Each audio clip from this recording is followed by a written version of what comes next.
Assalamualaikum warahmatullahi wabarakatuh. Salam guru penggerak. Perkenalkan, saya Desnelty SPD, calon guru penggerak angkatan 11 dari SDN 181 Pekanbaru. Di sini saya akan menampilkan aksi nyata saya pada modul 1.4 tentang diseminasi budaya positif di SD saya sendiri, yaitu SDN 181 Pekanbaru. Selamat menyaksikan. Nah, tujuan dari aksi nyata ini yaitu agar kita sebagai pendidik, tenaga pendidik, mengetahui konsep-konsep budaya positif dan mampu mengaplikasikannya pada lingkungan sekolah kita masing-masing.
Assalamualaikum warahmatullahi wabarakatuh. Alhamdulillahirabbil alamin. Assalatu wassalamu ala asyrofil anbiya'i wal mursalin wa ala alihi wa ashabihi rasulillahi ajmain. Pertama dan utama sekali, marilah kita panjatkan puji dan syukur atas karena Allah Subhanahu wa taala yang mana telah memberikan kita rahmat dan karunia-Nya sehingga kita dapat hadir pada acara KKG di SDN 181 Pekanbaru hari ini. Salawat dan salam tak lupa pula kita hadiahkan untuk Allah yang Nabi Muhammad Sallallahu Alaihi Wasallam dengan lafaz Allahumma sholli ala Sayyidina Muhammad wa ala ali Sayyidina Muhammad. Baiklah Bapak Ibu guru sekalian, langsung saja kita memasuki acara. Acara pertama protokolan sedang berlangsung. Acara kedua, kata sambutan dari kepala sekolah kepada ibu kepala sekolah. Waktu dan tempat kami persilahkan.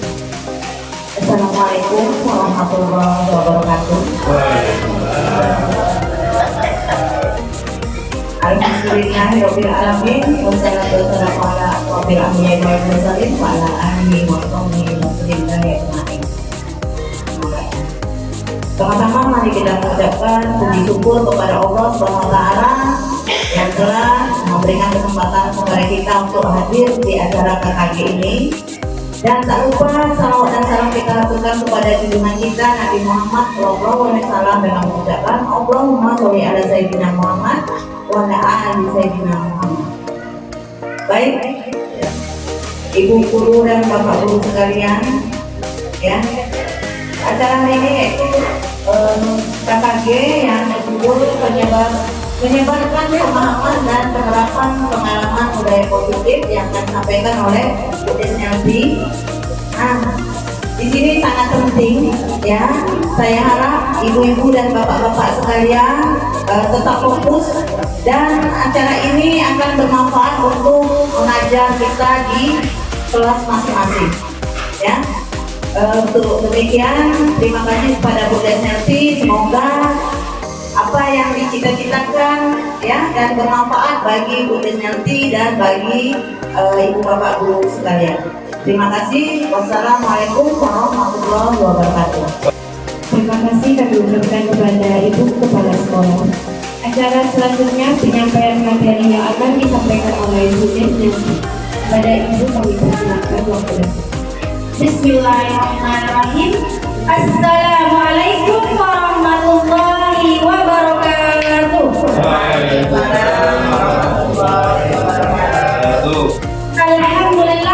Alhamdulillahi rabbil alamin.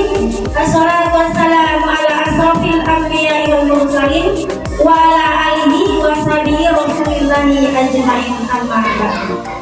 Yang kami hormati Ibu Kepala Sekolah SDN 181 Pekanbaru, yang kami hormati Bapak Ibu Majelis Guru yang berada di SDN 181 Pekanbaru ini dalam rangka KKG kita di SDN 181 Pekanbaru. Puji dan syukur kepada Allah Subhanahu wa taala, pada hari ini kita diberikan kesempatan untuk dapat hadir, yaitu mendengarkan materi tentang budaya positif. Kemudian salawat dan salam kepada baginda Rasulullah SAW dengan mengucapkan Allahumma ala sayyidina Muhammad wa ala ali sayyidina Muhammad. Apa kabar ibu-ibu semuanya? Sepertinya tidak semangat ya. Apa kabar Bapak Ibu sekalian? Alhamdulillah kita diberikan kesehatan oleh Allah Subhanahu wa taala. Baiklah Bapak Ibu sekalian, sebelum kita mulai, kita akan di-streaking terlebih dahulu.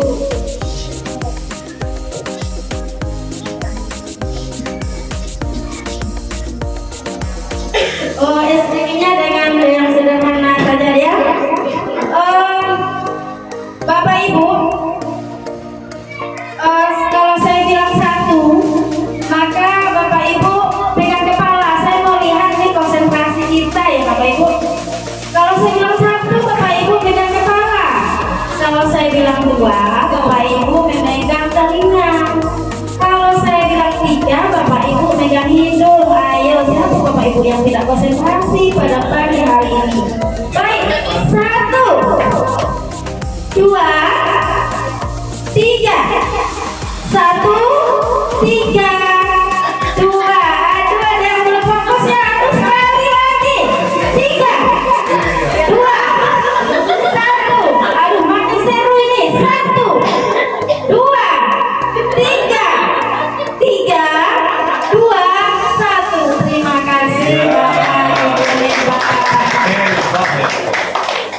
Baiklah Bapak Ibu, adapun materi kita pada KKG hari ini adalah penyebaran tentang pemahaman dan penerapan pengalaman kita di kelas tentang budaya positif, ya, tentang budaya positif.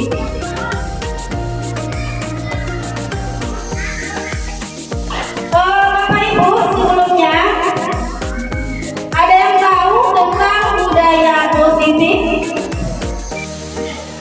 Ya, siapa yang tahu apa itu budaya positif? Ada yang tahu? Hal-hal kebaikan yang kita lakukan di dalam kelas. Ya, hal-hal kebaikan yang kita lakukan di dalam kelas bersama murid-murid kita. Ya, di lingkungan kelas kita maupun di lingkungan sekolah kita. Ya, itu dia budaya positif. Nah, apa-apa saja sih sebenarnya budaya positif yang harus kita aplikasikan terhadap diri kita terutama dan terhadap anak-anak kita, ya.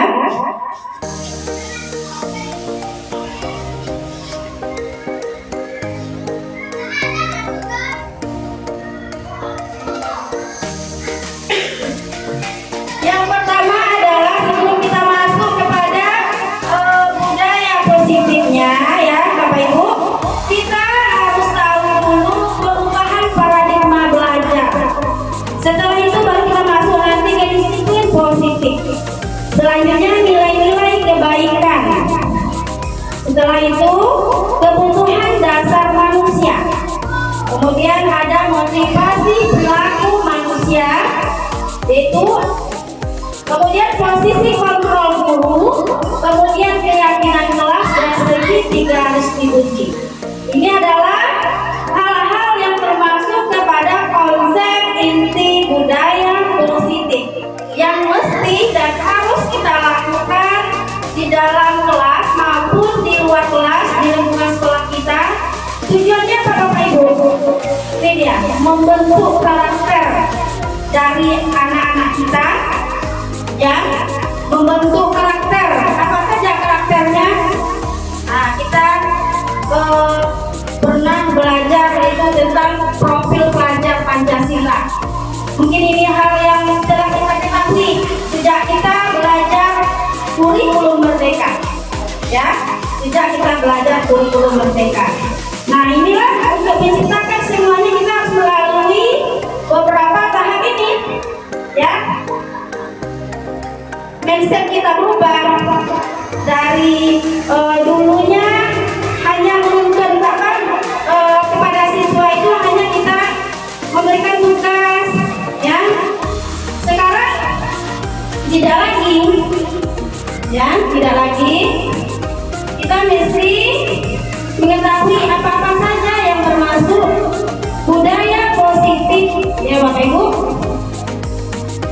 yang ada di konsep-konsep budaya positif yang ada di diri kita.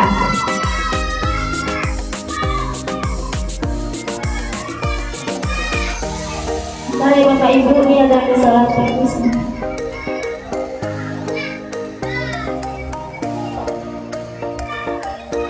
Kita akan melihat dulu perubahan paradigma belajar. Kita mendengar, kita melihat dan membaca tentang Sukuri Handayani. Apa itu? Ing Ngaso, Sungkulodo, Ing Madya, Manut Karso. Apa itu artinya Bapak Ibu? Hah? Apa itu? Bahwa kita itu kepada murid kita itu adalah sebagai menuntun. Kita tidak lagi kepada siswa kita itu hanya menyuruh, tetapi kita menuntun siswa. Menuntun itu seperti apa? Ya, yang nggak bisa deh kita tuntun, yang bisa jadi kita kembangkan potensinya. Karena yang ada dalam cara bahwa pada diri siswa itu mempunyai potensi dan minat dan bakat yang berbeda. Nah, kita sebagai guru harus menggali bakat dan minat anak-anak kita. Ya Bapak Ibu, kalau seandainya kita hanya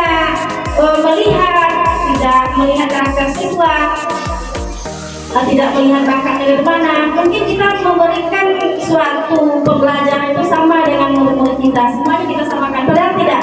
Kita harus melihat gaya belajar anak kita. Dalam satu materi kita bisa memberikan pembelajaran yang berbeda-beda. Anak yang kinestetik kita berikan pembelajaran yang mungkin yang membuatnya bergerak. Anak yang visual mungkin dengan gambar, kemudian yang audio visual mungkin dengan radio. Dengan satu materi tujuannya sama, tetapi penerapannya pada anak berbeda-beda. Nah, bagaimana kita menentukan anak ini dia audio visual? Tentu dari profilnya. Ada latihan penilaian kita, ada asesmen awal kita dulu. Nah, anak ini ternyata kinestetik. Nah, anak ini ternyata visual. Nah, anak ini ternyata audio. Kalau kita samakan dalam pemberian materi, anak audio, visual, kinestetik, Bapak Ibu, kita samakan dalam strategi kita, otomatis anak yang kita ajarkan hanya metode menggunakan, anggaplah hanya menggunakan gambar visual. Bagaimana dengan anak yang kinestetik? Bagaimana dengan anak audio? Tentu dia tidak termotivasi untuk belajar. Nah, inilah ya, di dalam paradigma baru itulah yang harus kita tumbuhkan sebagai guru.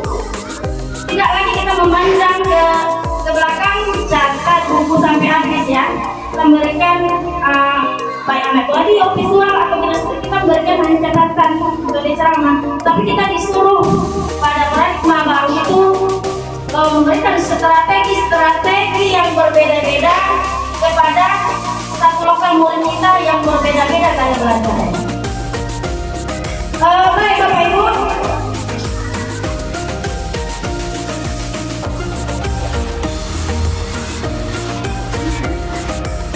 pembelajaran paradigma baru itu merupakan pembelajaran yang dirancang berdasarkan pembelajaran yang bereferensi, sehingga peserta didik belajar sesuai dengan kebutuhannya berdasarkan tahap perkembangannya sesuai psikologi modern untuk menunjukkan profil pelajar Pancasila.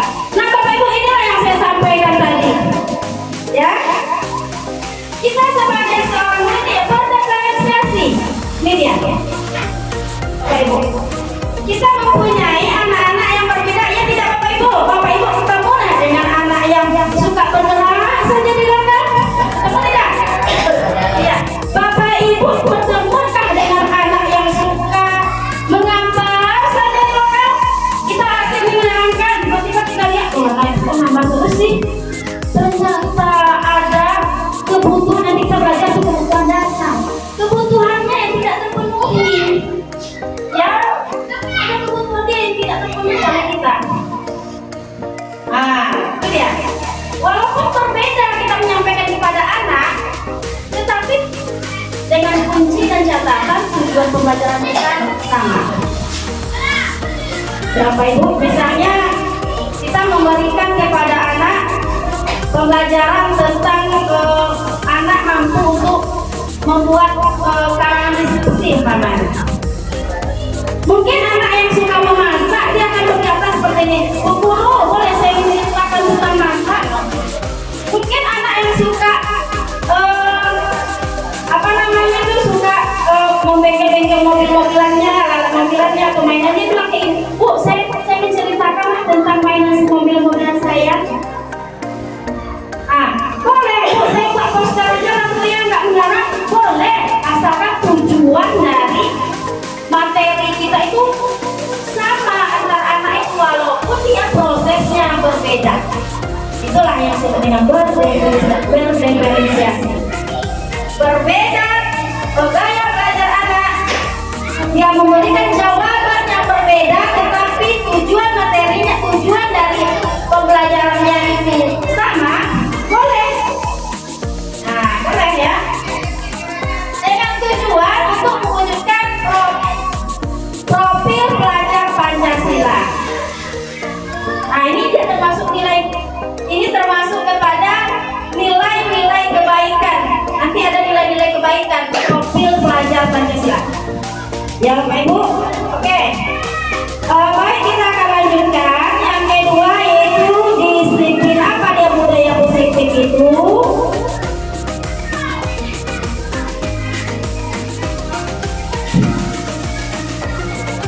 Yang pertama adalah disiplin positif. Disiplin itu berasal dari kata disiplin yang artinya adalah belajar. Disiplin yang mengacu pada disiplin diri yang memiliki tanggung jawab terhadap apa yang dilakukan, yang berdasarkan nilai-nilai yang diyakininya. Ya, itu disiplin positif. Nilai-nilai yang diyakini itu apa? Misalnya, umpamanya anak itu jujur dalam mengerjakan latihan matematika, mungkin tidak dengan cara mencontoh dengan kawan. Itu kan ada nilai kebaikan yang ada dalam dirinya, ada nilai kebaikan jujur. Nilai kebaikan apa lagi? Bertanggung jawab terhadap pekerjaannya. Kalau mencontoh pasti dia tidak bertanggung jawab kan? Hanya menyalin punya orang. Mandiri, ada nilai kebaikan di dalamnya mandiri. Itu dia. Selanjutnya Bapak Ibu, disiplin positif yang merupakan unsur utama dalam terwujudnya budaya positif yang kita cita-citakan di sekolah. Disiplin positif menitik beratkan kepada motivasi intrinsik bukan ekstrinsik. Ini dia. Apa sebenarnya tujuan dari disiplin positif? Menanamkan motivasi intrinsik kepada anak-anak kita.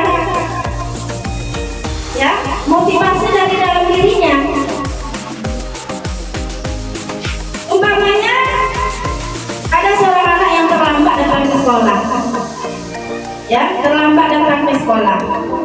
Kemudian kita menghukum anak tadi, nah kamu terlambat datang ke sekolah, sekarang kamu ibu kasih hukuman, kamu berlari di lapangan.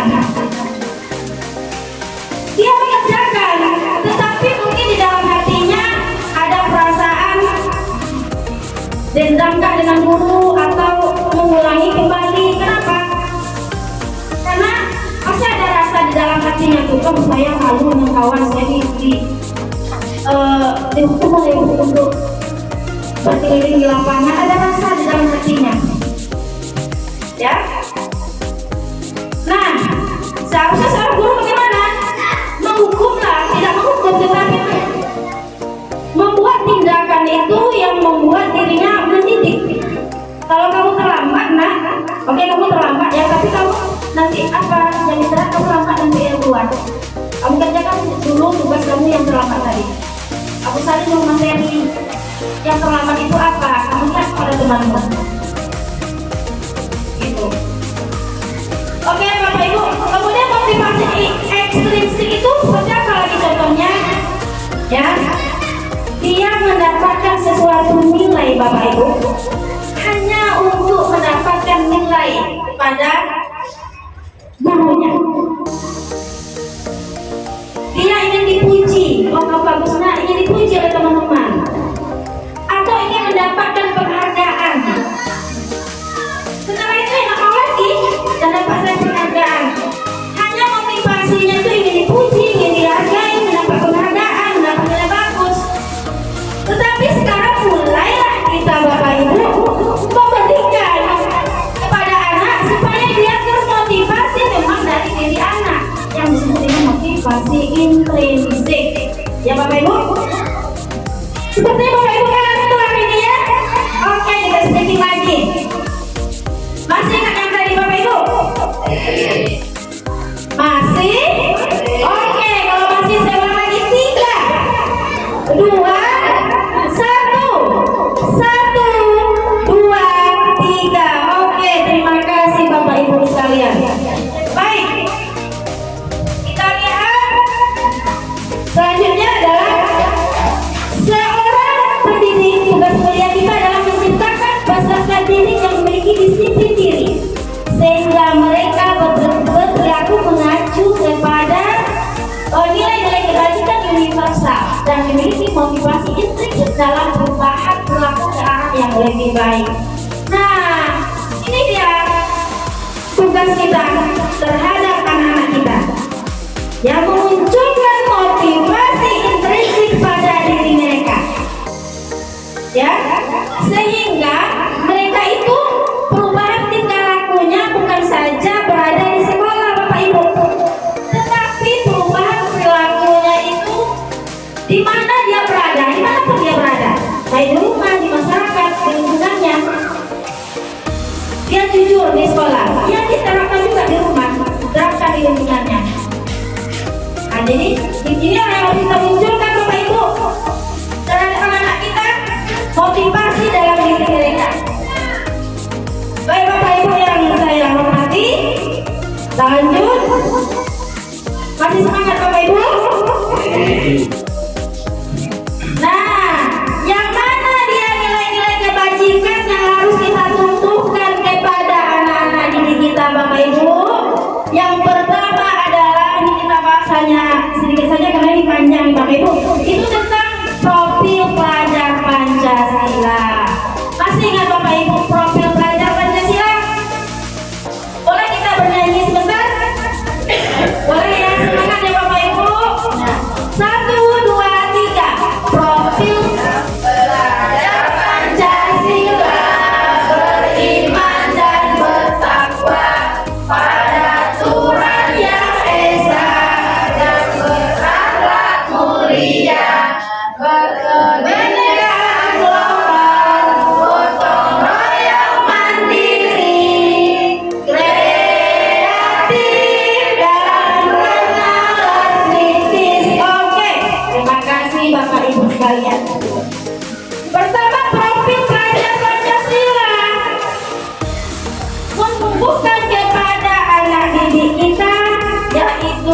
beriman, bertakwa kepada Tuhan yang Maha Esa.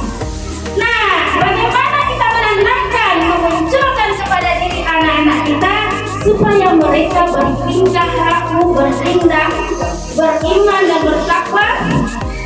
Misalnya dalam pembelajaran berdoa, misalnya anak kita berdoa tidak? Mungkin kita membuka pertanyaan, siapa anak ibu yang sholat subuh tadi? Siapa anak ibu yang sholat zuhur? Mungkin dari pertanyaan itu bisa kita munculkan keimanan dan ketakwaannya. Ya, dengan kebiasaan. Mungkin di sekolah bagaimana kita menjaga kebiasaan? Kalau keimanan dan takwa yang telah kita lakukan juga kan di SD kita, yaitu 15 menit mengaji kita dulu kan, terus bersama anak itu kita menciptakan keimanan dan ketakwaan kepada Tuhan Yang Maha Esa. Pagi hari kita laksanakan guru kelas dengan anak-anaknya. Kita lakukan itu menjadi keimanan dan ketakwaan anak ya terhadap Tuhan Yang Maha Esa. Kemudian berakhlak mulia, ya, sabarnya anak mengerjakan tugas, jujurnya di kantin. Tentunya dalam menciptakan, memunculkan anak pro Pancasila, tentunya kita dari Bapak Ibu sebagai guru, sebagai tauladan. Mbak kata Tuturi Handayani bahwa guru itu harus sebagai teladan, kemudian di tengah menjadi motivasi, dorongan bagi murid-muridnya. Teladan kita dulu, jadi yang harus nah ya, sebagai saya sebagai pelatih dan kita sebagai majelis guru. Baru nanti kita bisa menciptakan anak-anak yang mempunyai nilai-nilai kebajikan. Baik, yang kedua tadi bergotong royong ada kebinekaan global. Kemudian gotong royong, mandiri, bernalar kritis. Itu adalah program pelajar Pancasila. Kemudian selanjutnya import familiar program dan nanti kita jelaskan. Kemudian ada 9 pilar rangka petunjuk seumur hidup dan keterampilan hidup.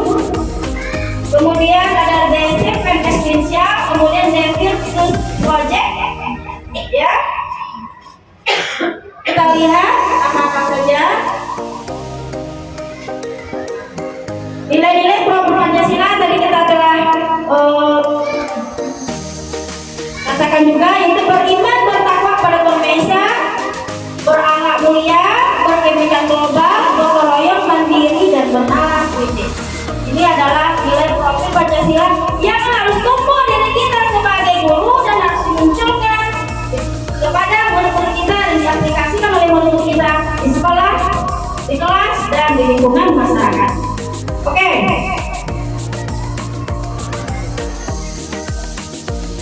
Selanjutnya ada keterampilan hidup.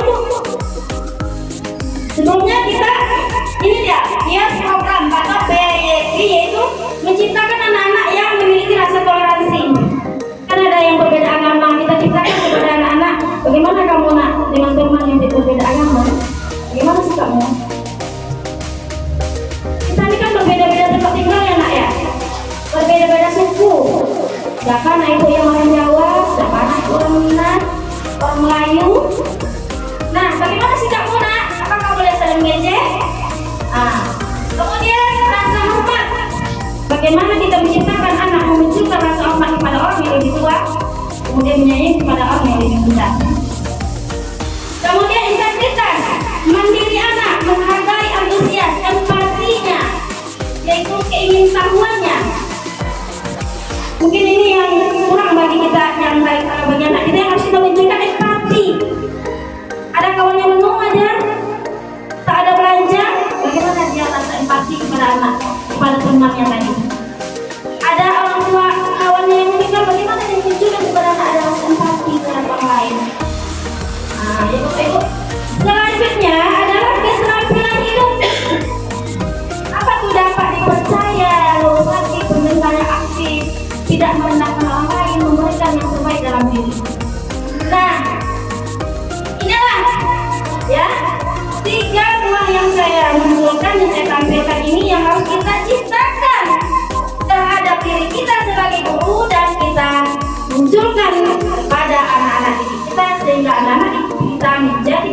karakter yang baik pada masa yang akan datang.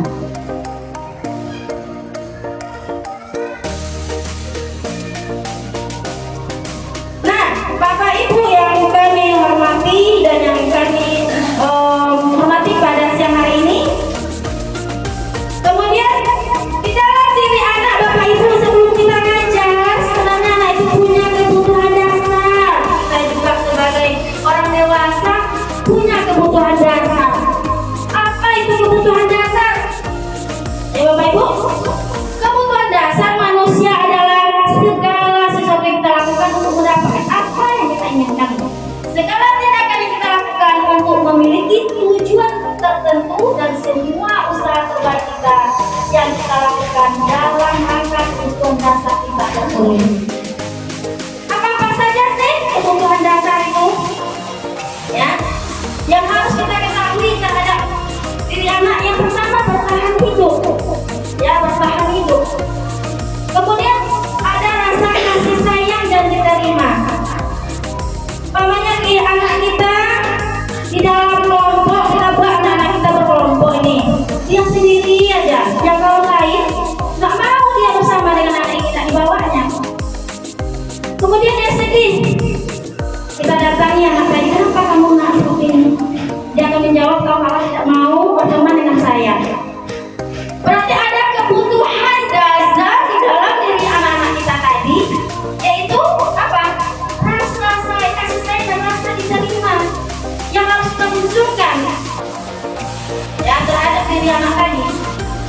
Kita beri dia motivasi, ya, kita berikan suasana positif dengan kelompoknya, sehingga kelompok tadi mau menerima anak-anak tadi, ya, sehingga anak-anak itu tidak minder di dalam kelompoknya.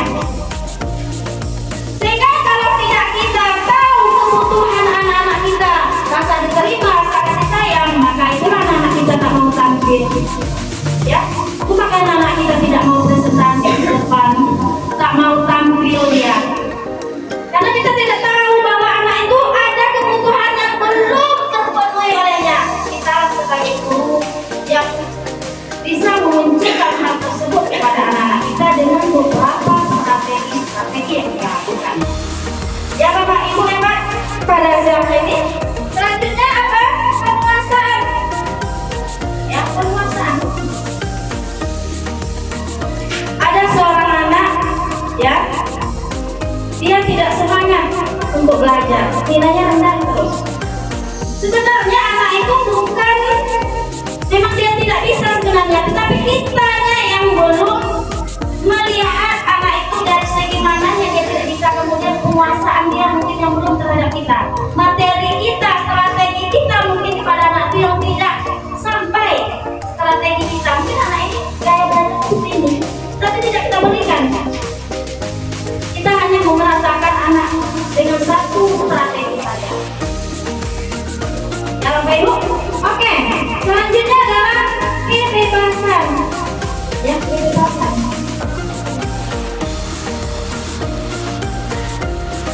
Kebutuhan dasar manusia ini berupa kebebasan. Kita punya kebutuhan berupa kebebasan, bebas membeli pakaian, kita kan bebas kita untuk apa lagi, jalan-jalan, kebebasan.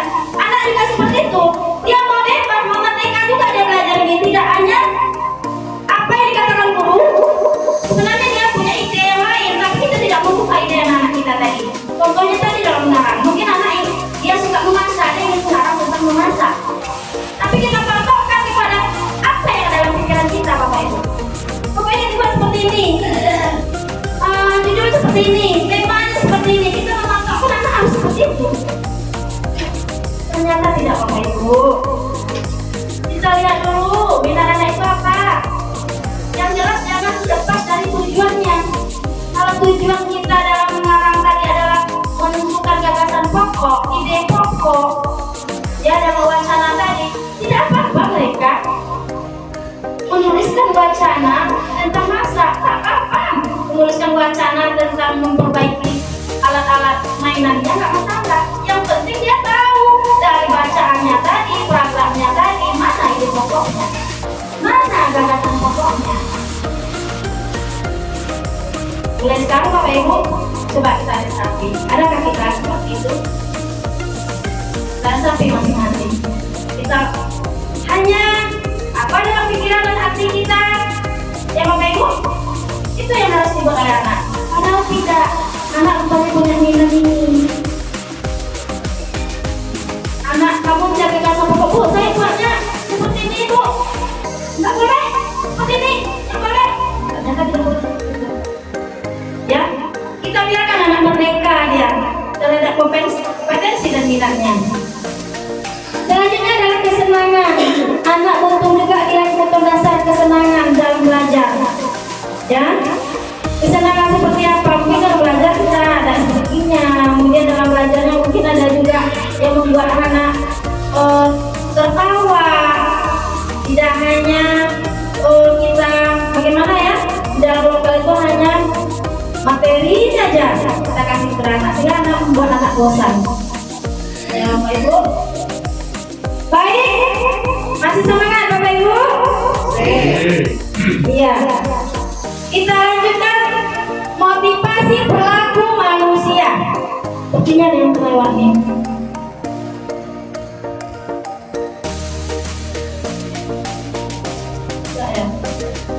Oke, motivasi perilaku manusia.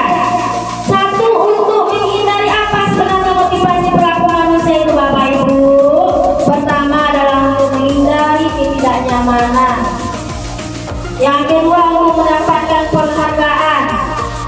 Ya, untuk menghindari kenyamanan ini maksudnya apa? Supaya tidak kena hukum oleh guru. Saya berikan tugas lah. Motivasinya dari luar, dari extrinsic. Ya Bapak Ibu, ini dari luar untuk menghindari ketidaknyamanan, supaya tidak kena hukum, supaya tidak malu, supaya tidak pengertian. Ini untuk menghindari ketidaknyamanan aja, supaya tidak kena hukum. Kemudian yang kedua, untuk mendapatkan penghargaan. Ya Bapak Ibu, saya belajar dengan sungguh-sungguh lah Bu. Nanti saya kan dapat nilai bagus, saya kan dapat juara, saya kan dapat hadiah. Hanya sekedar itu, jadi dia termotivasinya terus menerusnya itu secara berkala hanya untuk mendapatkan penghargaan tadi. Ya, tidak dalam dirinya. Kalau tidak dapat penghargaan, dia mulai malas, mulai dia pesimis. Udahlah, saya nggak dapat. Kalau dia dapat, dia semangat. Ya Bapak Ibu, selanjutnya adalah untuk menjadi orang yang mereka ingatkan dan menghargai diri sendiri dengan nilai-nilai yang mereka percayai. Nah, inilah yang termasuk motivasi intrinsik Bapak Ibu yang kami hormati. Ini sebenarnya tujuan kita sebagai guru, bagaimana memunculkan anak itu dalam dirinya. Walaupun tidak dipuji, walaupun anak kita tidak beri penghargaan, tapi dalam dirinya sudah terbentuk nilai-nilai kebaikan. Bapak Ibu, inilah tugas kita. Bagaimana memunculkan ya motivasi dalam diri anak-anak kita. Bapak Ibu yang kami hormati, selanjutnya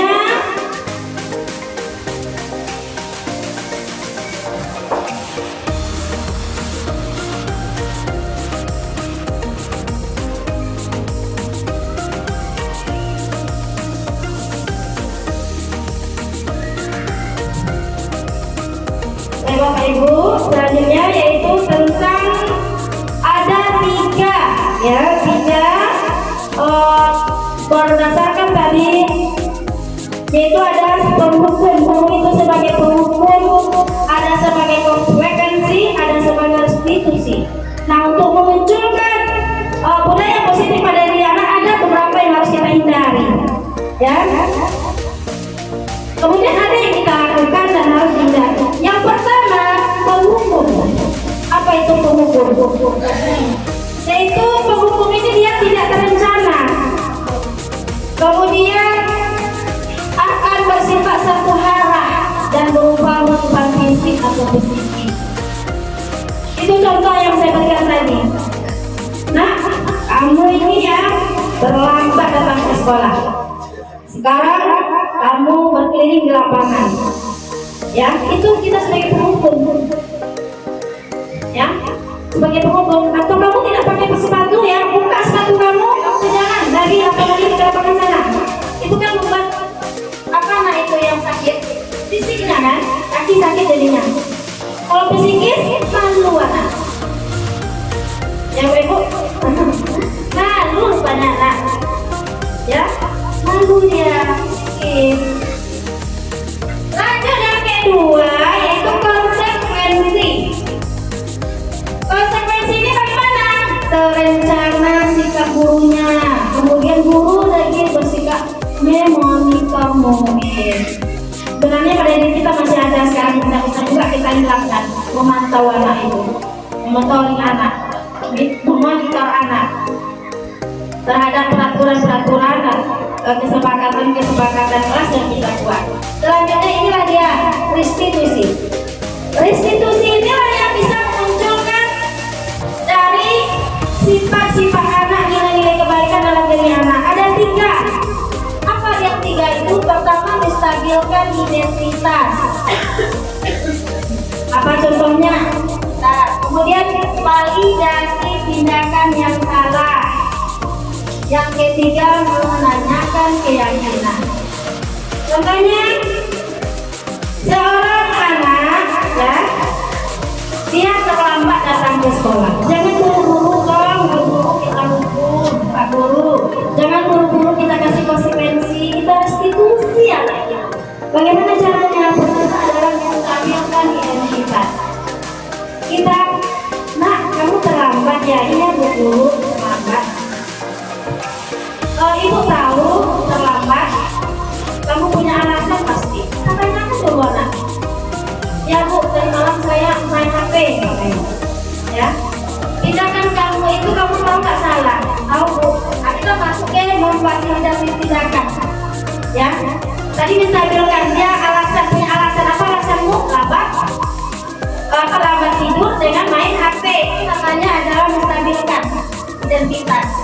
Alasan anak, kita tanya dulu alasan anak Bapak Ibu. Kedua adalah memvalidasi tindakan yang salah. Anak Ibu, tindakan kamu, setiap kita ini jangan langsung bilang kamu salah. Tidak, kita manusia pasti punya salah. Ibu juga punya salah.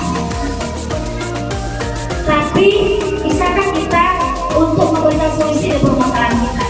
Kamu tidak terlambat datang ke sekolah dan bisa juga nyewa HP. Gimana caranya?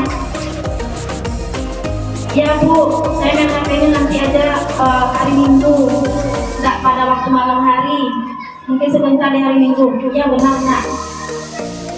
Itu namanya adalah memvalidasi tindakan yang salah. Tindakan yang salah kita validasi. Yang ketiga baru kita menanyakan keyakinan. Nah, kamu tahu nggak keyakinan apa sih yang telah kamu langgar menurut masalah kita ini, masalah kamu ini? Tahu Bu apa? Tidak disiplin, tidak tepat waktu. Nah, bagaimana tindakan kamu supaya kamu tepat waktu? Saya tidur lagi cepat, tidak nonton lagi malam. Maukah kamu melaksanakan keyakinan kelas dan keyakinannya, yaitu tepat waktu, disiplin? Mau, harus kita masuk ke keyakinannya. Nah, dengan sikap itu maka memunculkan motivasi dalam diri anak. Bukan langsung kita menuduh anak, menghukum anak dengan konsekuensi, tapi inilah realistik. Ini namanya integritas. Bapak Ibu guru yang kami hormati, posisi kontrol manusia itu ada sebagai penghukum, ada pembuat rasa bersalah, ada sebagai teman, ada sebagai pemantau, dan ada sebagai manajer. Ya, sebagai penghukum, ini dia. Seorang penghukum bisa menggunakan hukuman fisik maupun verbal. Guru yang menerapkan posisi penghukum akan berkata, patuhnya dengan saya. Kalau tidak, akan hukum. Nadanya seperti apa? Biasanya guru yang menghukum nadanya akan kuat, keras. Ya. Penghukumnya nadanya suara tinggi, bahasa tubuhnya, mata melotot, jari menunjuk, itu adik. Kemudian terlambat lagi, kamu terlambat lagi. guru datang tepat waktu? Nah, kalau kita bertanya kepada anak seperti itu, kira-kira bagaimana sih anak Bapak Ibu? Kamu lagi terlambat. Nah, kan gimana sih anak? Bagaimana sih anak? Oke. Nah, Bapak Ibu, bagaimana hasilnya kalau kita menerapkan pemukul ini? Kemungkinan murid marah dan menendang atau bersifat agresif. Bisa jadi sudah kembali duduk, murid itu seperti mencolek, dia ulangi lagi, dipikul lagi bahkan, ya. Yaitu menanamkan di dalam diri anak-anak kita itu menjadi dendam dia. Lalu saya akan sendiri, jadi saya ulangi lagi. Itu merasa pada dia. Kemudian yang kedua Bapak Ibu, yaitu membuat rasa bersalah. Bagaimana pada posisi membuat rasa bersalah ini? Pada posisi ini biasanya guru akan bersuara lebih lembut. Kalau pemukul keras, pembuat rasa bersalah akan menggunakan keheningan yang membuat orang lain merasa tidak nyaman atau rendah diri. Contohnya, ibu sangat kecewa sekali dengan kamu. Berapa kali Pak Ibu harus memberitahu kamu ya? Gimana coba? Kalau orang tua kamu tahu kamu berbuat begini, kamu berkata begitu. Bagaimana ya kalau orang tua tahu kamu seperti ini di dalam novel? Nah, ya Bapak Ibu, ini akan membuat anak merasa lebih bersalah lagi. Ini saya bersalah ya dengan orang tua saya bersalah dengan guru saya. Kemudian membuat rasa bersalah itu nadanya melemas, ya, melemas. Kemudian dia merasa mengecewakan orang tua, mengecewakan guru. Bagaimana hasilnya? Murid akan merasa bersalah, mengecewakan bapak dan ibu gurunya. Kemudian ada sebagai teman. Pada posisi ini tidak akan menyakiti murid, namun akan tetap berupaya membantu murid. Sebagai teman, kamu terlambat lagi ya? Iya, ya udah masuk aja yang sebagai teman. Ini juga mempengaruhi bagi anak-anak kita. Biasanya ada guru seperti ini, bagaimana Bapak Ibu? Yang senyum-senyum. Terlambat lagi kan dia? Terima. Nah, guru, kita hasilnya kan seperti itu. Nah, ya. Hasilnya bagaimana? Murid akan merasa senang dan akan dengan guru. Tetapi ada juga posisi negatifnya ini. Anak tergantung dengan guru. Kalau udah marah guru, ya kan tidak merasa dekat dengan guru. Ya. Kemudian sebagai pemantau, mengawasi apa yang kamu lakukan, sanksi apa atau konsepsi apa yang kamu lakukan, yang harus saya berikan kepada kamu ya. Kalau kamu ini terlambat terus, sebagai pemantau. Pemantau ini nada suara guru biasanya datar, bahasa tubuhnya formal. Ya, tahukah kamu jam berapa pelajaran dimulai? Kamu terlambat 15 menit. Kamu tahu konsekuensinya? Yang konsekuensi ini biasanya sudah ada peraturan sebelumnya, kesepakatan antara anak dan murid. Itu konsekuensi. Kalau terlambat, konsekuensinya apa? Minyaku nanti jadi istirahat. Nah, ya, konsekuensi. Bagaimana hasilnya? Murid memahami konsekuensi yang harus dijalankan dan saya melanggar salah. Guru tidak menunjukkan suatu emosi yang berlebihan. Guru harus memantau murid pada saat mengerjakan tugas. Yang memantau. Kemudian yang terakhir sebagai manajer. Bapak Ibu yang saya hormati, inilah sebenarnya yang harus kita laksanakan. Yaitu adalah posisi di mana guru berbuat sesuatu bersama dengan murid. Mempersilakan murid mempertanggungjawabkan perilakunya, ya, agar dapat menemukan solusi atau permasalahannya sendiri. Jadi dia manajer. Seharusnya kita sebagai manajer, ya, dia sendiri yang mengakui kesalahannya dan dia sendiri yang melaksanakan tanggung jawabnya. Tidak hanya dia punya peraturan, tapi dia mengakui dengan dirinya sendiri. Ya Bapak Ibu, nah inilah tugas kita sebagai guru, sebagai manajer. Inilah yang benar-benarnya sebagai manajer. Kemudian hasilnya bagaimana? Hasil murid memahami konsekuensi yang harus dijalankan karena telah melanggar satu peraturan. Guru tidak memberikan satu emosi yang berlebihan, menjadi marah atau membuat merasa bersalah. Murid tetap dibuat tidak nyaman, yaitu dengan harus meninggalkan ya. Ya Bapak Ibu. Kemudian selanjutnya adalah membentuk keyakinan kelas. Bapak Ibu yang saya hormati, mungkin sebelum kita mulai belajar, untuk kita membentuk dulu keyakinan kelas. Mengapa keyakinan kelas bukan peraturan kelas? Apa bedanya Bapak Ibu? Bisa kalian tahu? Oke, peraturan, mengapa tidak peraturan sekolah? Mengapa keyakinan sekolah? Ya, kenapa? Contohnya ini, mengendarai kendaraan roda 2 atau motor itu untuk memungkinkan apa itu? Untuk apa? Supaya apa? Memakai helm kita itu supaya apa? Keselamatan. Memakai masker? Kesehatan. Nah, dengan kita membuat peraturan tadi ada nilai-nilai di dalamnya. Ya, memunculkan nilai-nilai, menimbulkan keyakinan-keyakinan. Itulah yang disebut dengan keyakinan kelas, kemudian disepakati oleh anak menjadi kesepakatan kelas. Ya Bapak Ibu, jadi ada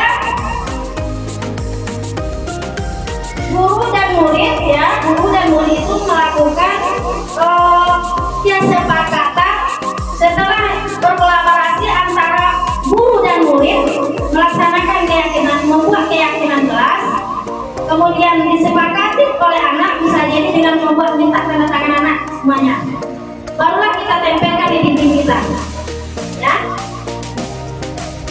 Kemudian selanjutnya budaya positif itu adalah restitusi ya Bapak Ibu, segitiga restitusi yang saya sebutkan tadi, segitiga restitusi yaitu dengan memecahkan masalah anak itu dengan cara apa tadi saya bilang Bapak Ibu,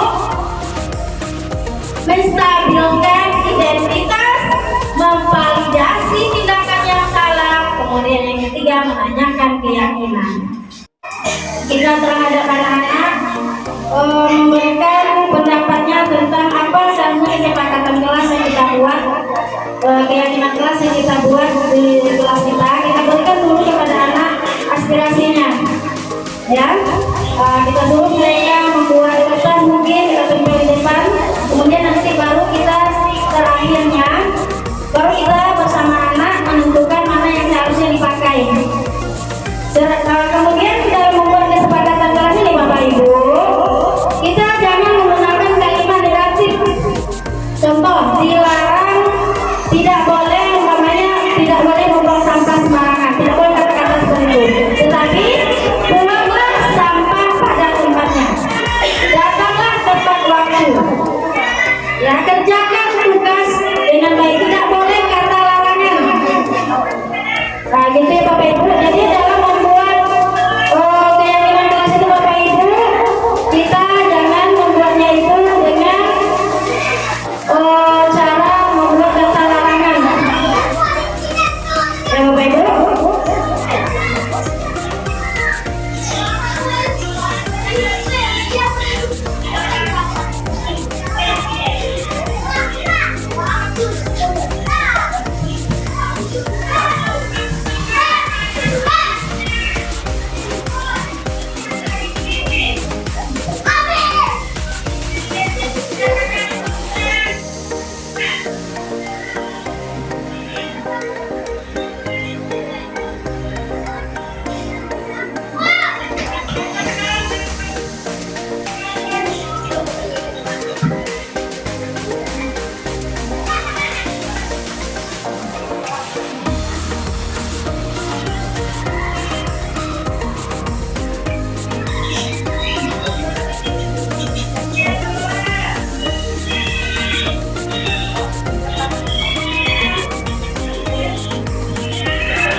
Oke Bapak Ibu, sambil mengingat ya, karena dia harus ditampilkan sampai habis. Ini yang sesi yang terakhir nih Bapak Ibu. Kalau dia sabar sebentar, karena ini harus sampai kita lihat sampai terakhir bagaimana proses kita membuat kesepakatan kelas di lokal kita masing-masing.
Oke Bapak Ibu, itulah contoh kalau yang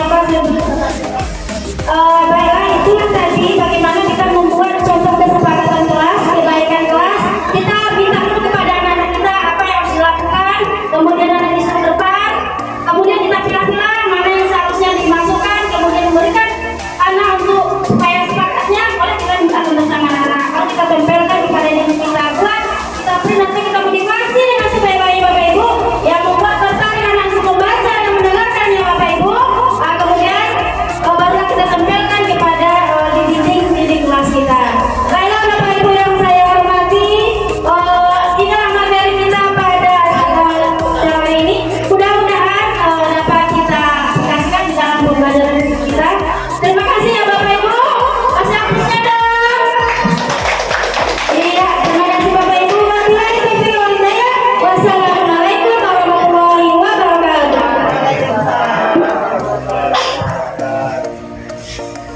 Terima kasih kita lakukan kepada pemateri kita hari ini.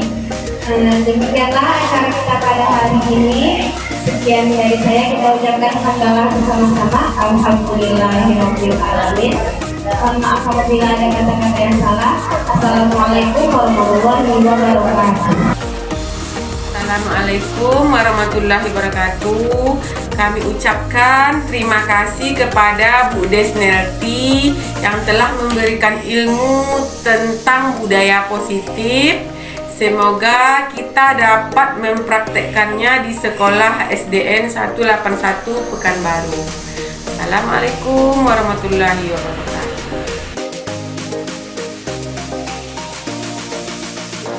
Nah, itulah tadi video aksi nyata saya yang saya sampaikan tentang diseminasi budaya positif yang saya lakukan pada SDN 181 Pekanbaru. Nah, semoga apa yang saya sampaikan pada video ini dapat bermanfaat untuk kita semua. Saya Desnelty SPD, calon guru penggerak angkatan 11 dari SDN 181 Pekanbaru, pamit undur diri. Terima kasih. Wassalamualaikum warahmatullahi wabarakatuh. Salam guru penggerak.